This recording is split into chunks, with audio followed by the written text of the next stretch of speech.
report from the U.S. 8th Air Force. Cut, backtrack.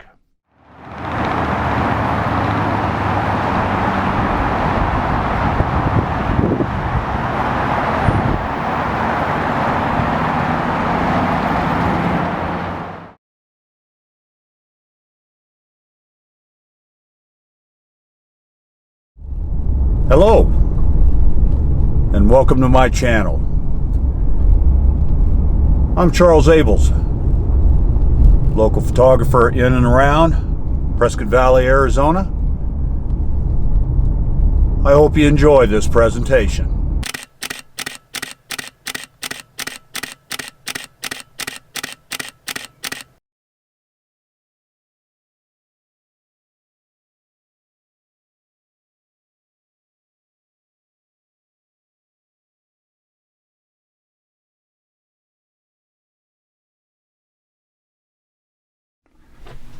Hello. Thanks for visiting my channel. I'd like to think that I have a treat here to share with you.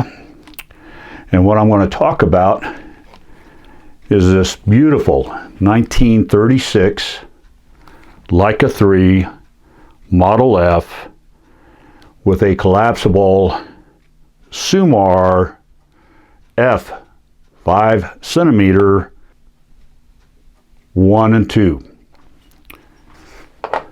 What does that mean? Well, really what it's saying is this particular lens, even though it's 5 centimeters, is really saying it's a 50mm focal length. A beautiful camera. Both lens, both bodies, manufactured in 1936. I purchased this camera back in April of 2019. Had never been disappointed with it. The lens is uncoated. What sets the Leica 3 from, say, the prior model, Leica 2, is there were two features added to this and built into this.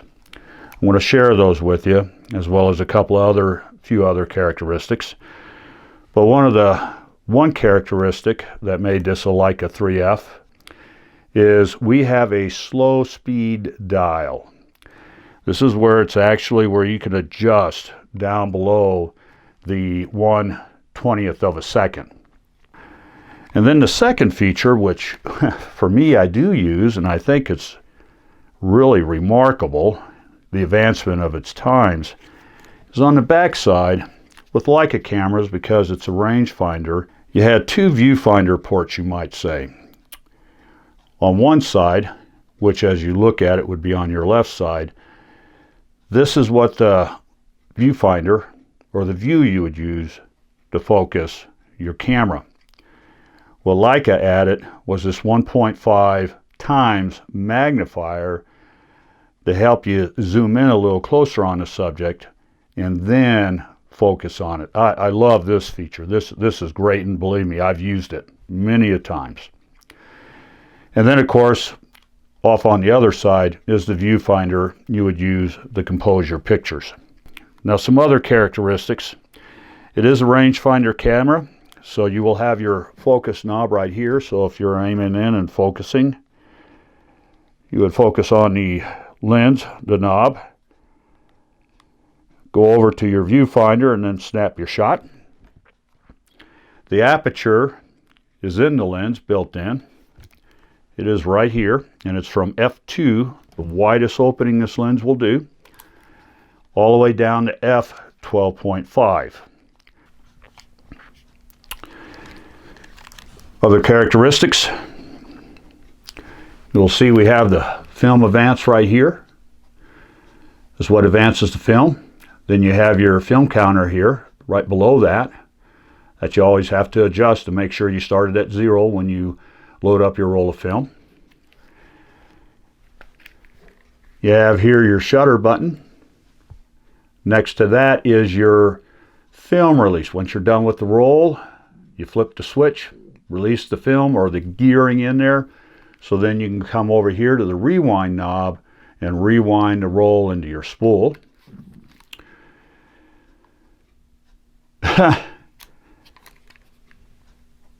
And how could I possibly forget the shutter release? I'm sorry, the shutter speed right here, shutter speed down. Now, like anything else, you need to wind or advance the film in order to cock it before you adjust it to the desired film speed that you want. But here you have your shutter speed dial. And that's fundamentally it. This is an all mechanical camera.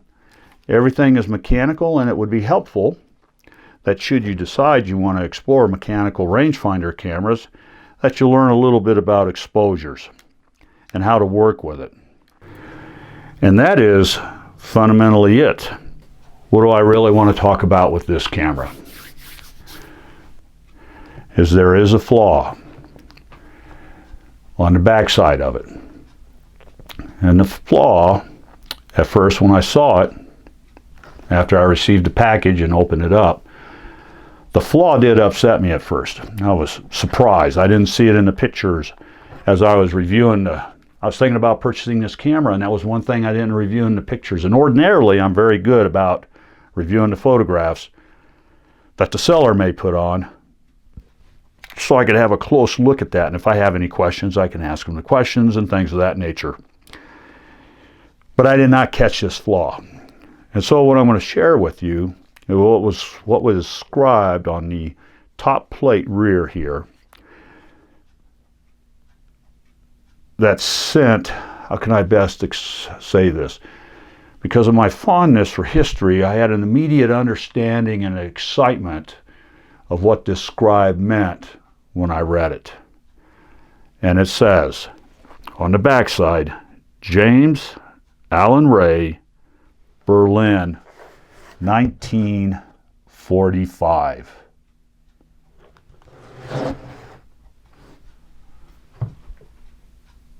Imagine, if you will, the stories that this camera could tell. And so what I'm going to do is I'm going to share a bit of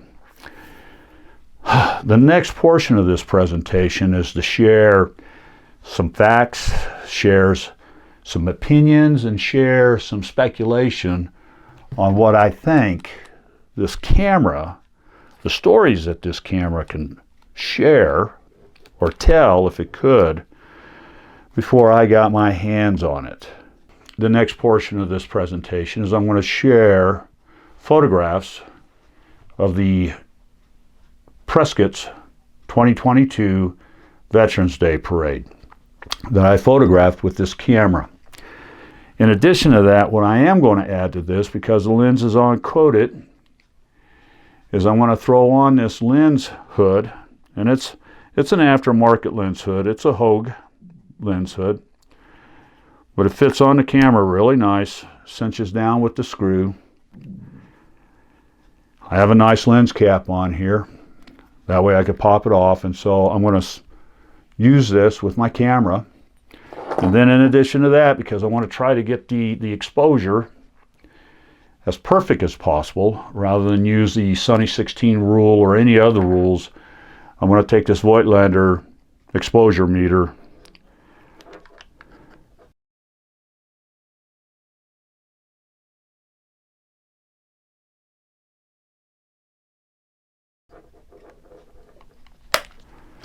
and mount that on the top.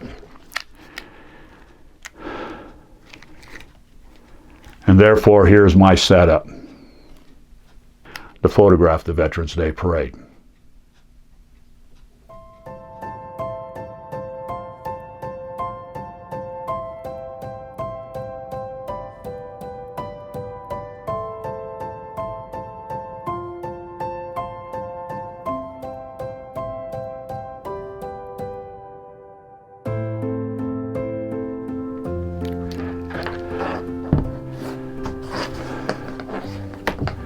June 6th of 1944, D-Day, the landing of Americans and Allied forces at Normandy, France.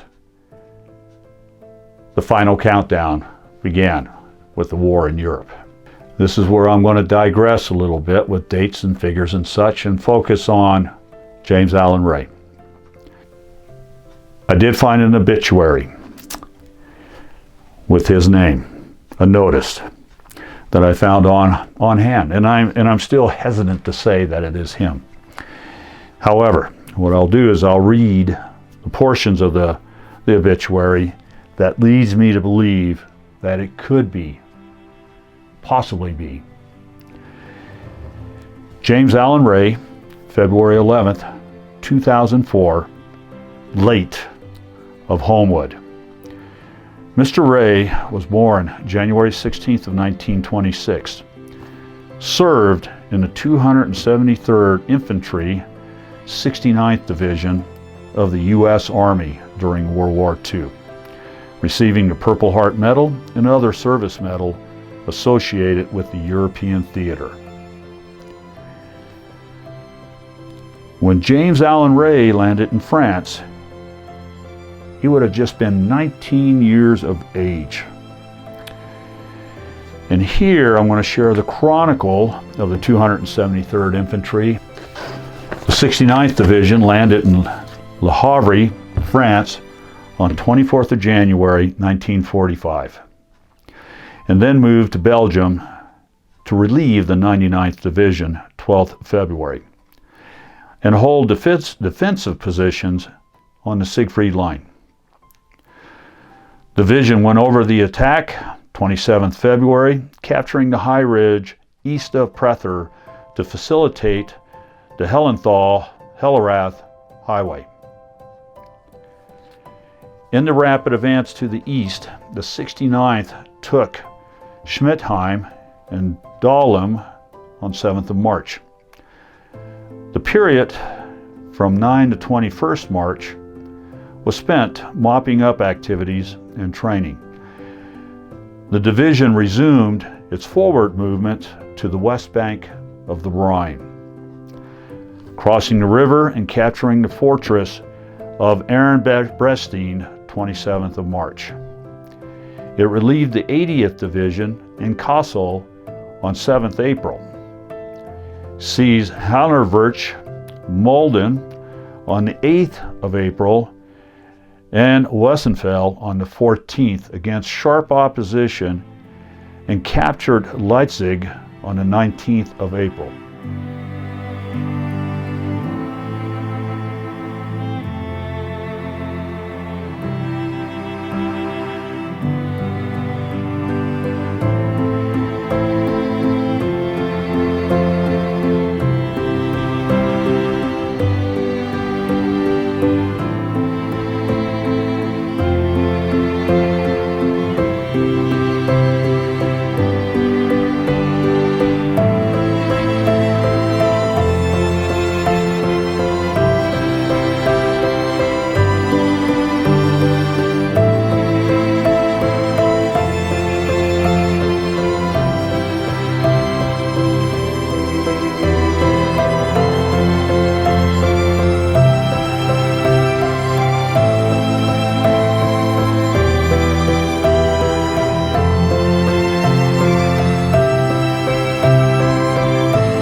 Following a fierce struggle within the city, Ellenberg fell on the 23rd of April, and the east bank of the Mulde River was secured. 2 days later, division patrols in the area between the Elbe and the Mulde Rivers contacted elements of the Soviet 5th Guard Army at Strela in the vicinity of Riza, and again at Torgau on LB Day. Now, LB Day is considered where American forces met the Russian forces and shook hands, fundamentally ending the war. However, it wasn't until VE Day the 69th patrolled and policed its area of operation. Occupation duties were given to the division until it left for home, and inactivation was set at September 7th, 1945. On May 8th, 1945, that was the official